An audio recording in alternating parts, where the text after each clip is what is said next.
안녕하십니까. 평양만사 김길선입니다. 금요일 주간 북한 내부 관련 시사를 시작하겠습니다. 김일성 족속의 일일 지시문이고 북한 노동당이 일일 지령서인 노동신문과 기타 북한 언론 매체가 주간의 선전선동한 내용들을 분석하고 주간 시사의 주제를 이렇게 선정했습니다. 첫째, 앙천대소할 김정은의 장명 수준. 둘째, 노동당이 과도한 김정은이 림흥거리 건설 업적 자랑.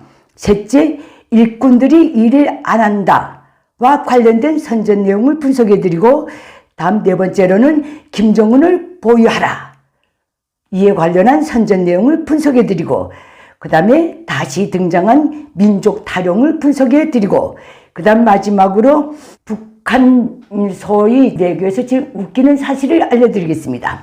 그럼 먼저 앙천대소할 김정은의 장명 수준을 분석해 드리겠습니다. 지난 4월 23일 김일성 족속의 일일 지시문이고 북한 노동당의 일일 지령서인 노동신문은 본사 정치 보도반 기사를 통해서 북한의 국가 핵무기 종합관리체계 공식 명칭은 핵방아쇠이고 북한의 국가 핵위기 상태 경보의 공개 명칭은 화산경보라는 것을 공개했습니다. 북한 내에서는 김일성 족속이 정치, 경제, 군사, 문화, 주민 생활 관계없이 모든 대중소사 프로젝트의 이름을 소위 지인이 모험서 장명합니다. 하지만 김일성, 김정일의 장명 수준이 김정은급은 아니었습니다. 김일성, 김정일은 특히 군사, 국방 관련 프로젝트에 관해서는 소위 비밀보장, 국제사회의 우려를 운운하면서 저렇게 폭력적으로 직설적으로 장명한 적이 없습니다. 김정은이 대량 살상 무기 관련 프로젝트를 핵방아쇠, 화산경보로 장명하고 공개까지 한 것을 보면 김정은이 보편적인 사회의식 밖에서 산 놈이 분명합니다. 그러니 누군가는 분명 두려워할 것이라는 착각에 사로잡혀서 저딴 식으로 장명을 한 것입니다. 다음 두 번째입니다. 노동당이 과도한 김정은의 리문거리 건설 업적 자랑을 분석해 드리겠습니다. 주간 노동신문을 필두로 한 북한의 모든 출판 보도물들은 거의 매일 관련 특집을 내보냈는데 그 림흥거리란 김정은이 지난 4월 16일 직접 준공식에 참가해서 테이프를 끊었다는 평양 화성지구 2단계 1만 세대 살림집 거리를 말합니다.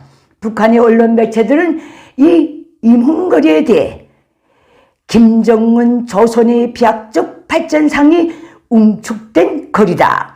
김정은에 비해 자자손손 누리게 될 행복의 전경화가 그대로 빗긴 거리다.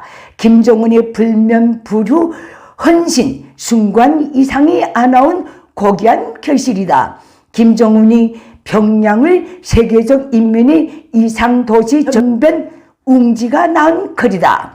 김정은이 세계구 누구와도 비길 수 없는 탁월한 건축 미관이 구현된 거리다.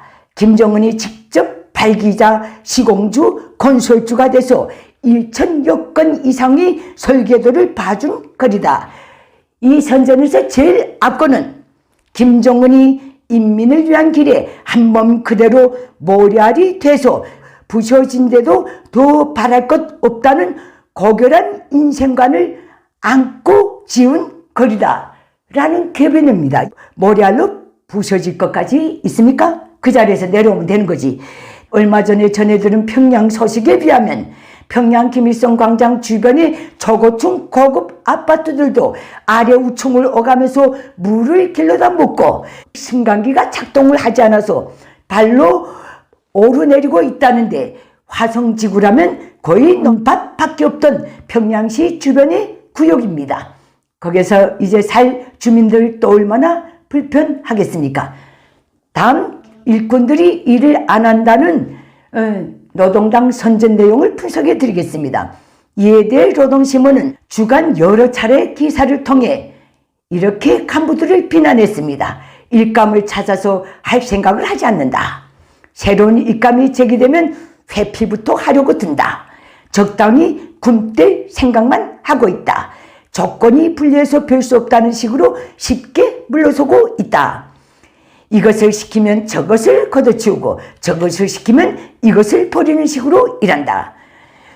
북한 일꾼들은 김정은 명령 지시의 결과물을 내려고 해도 국가가 원료, 동력, 수단은 물론 인민의 노동에 따른 보상을 보장해 주지 않기 때문에 도저히 결과물을 낼 수가 없습니다. 그런데도 김정은은 그 원인을 모든 일꾼이 당중앙, 즉 김정은이 절실히 바라는 일꾼이 되려는 신념과 의지와 열정이 없기 때문이라고 매도하고 있습니다. 김일성 족속 지하에서 반세기 이상 그런 식의 간부 자비 작태에 늘 직면해 오고 있는 북한 기득권은 오늘날 사실상 북한 국변 사태 시 모든 종류의 배신이 가능한 무리로 되어 있다는 점은 분명히 알려드립니다. 다음 네 번째입니다. 김정은을 보위하라 관련 내용을 분석해 드리겠습니다. 노동신문은 어제 소위 조선인민혁명군 창건 92돌 기념 기사를 통해 북한군을 향해 이런 구구절절한 호소를 했습니다. 김정은을 결사옹이하는 천겹 만겹의 성세 방탄벽이 되려는 투철한 각오를 가져라. 김정은 둘이의 사상 의지적 도덕 의리적으로 철동같이 뭉쳐라. 김정은과 사상의 일치성, 행동의 통일성을 확고히 보장하라. 그렇게 해서 북한 무력의 90성상 행로를 붉은 군대, 붉은 보검으로 100년, 1000년을 계속 이어나가야 한다. 체제 안팎의 상황이 얼마나 불투명하면 북한군을 향해 저런 식으로 생사 판결권을 휘두르고 있겠습니까? 김정은이 아무리 애송이라도 분명히 다가오고 있는 자신의 몰락을 육감적으로 느끼고 있는 것 같습니다. 다음 다섯 번째입니다. 다시 등장한 민족 타령을 분석해 드리겠습니다. 김정은은 지난 1월 15일 최고인민회의 제14기 제10차 전원회의 시정연설을 통해 이렇게 제창했습니다. 우리 공화국의 민족사에서 동족이라는 개념 자체를 완전히 제거해 버려야 합니다. 민족이나 동족이란 단어가 동의의 점을 감안할 때 김정은이라는 이 애송이는 자기가 한 말도 벌써 잊어먹은 것 같습니다.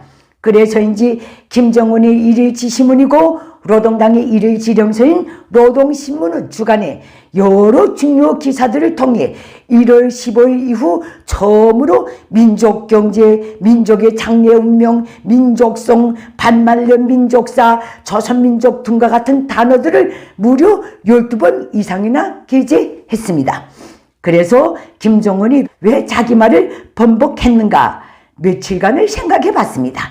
그리고 내린 나만의 결론은 김정은이 돼진 김일성, 김정일이 공갈 협박한 뒤 아령을 베푸는 척 대화를 꺼내들고 대한민국을 갈취해오던 상투족 수법을 재탕하려는 속셈을 내비치고 있다. 이렇게밖에 답이 안 나오더라고요. 최근에 들어서 부쩍 민족이라는 단어를 꺼내든 것을 보면 그것을 향한 밑밥을 깔고 있는 것 같다는 것이 제 생각입니다. 지켜봅시다. 다음 마지막으로 북한에 웃기지도 않는 외교 소식을 알려드리겠습니다. 김정은의 일일 지시문이고 노동당의 일일 지령서인 노동신문은 지난 4월 23일 스베틀라나 아쿨로바 원장을 탄장으로 하는 러시아 모스크바 동물원 대표단이 22일 비행기로 평양에 도착했다. 이런 기사를 게재했습니다. 얼마나 초라하면 다른 나라 동물원 대표단 방문까지 집권당 신문에 게재했겠습니까? 그나저나 절대다수 주민이 거의 40여 년이 되도록 굶주리는 나라에 동물원 대표단을 보낸 러시아도 심히 그 속셈이 의심스럽습니다. 얼마나 교류할 것이 없으면 동물원 대표단을 1국의 대표단으로 명칭을 달아서 평양에 보내고 있겠습니까? 어떻게 들으셨습니까? 주간 시사는 여기서 마치겠습니다. 감사합니다.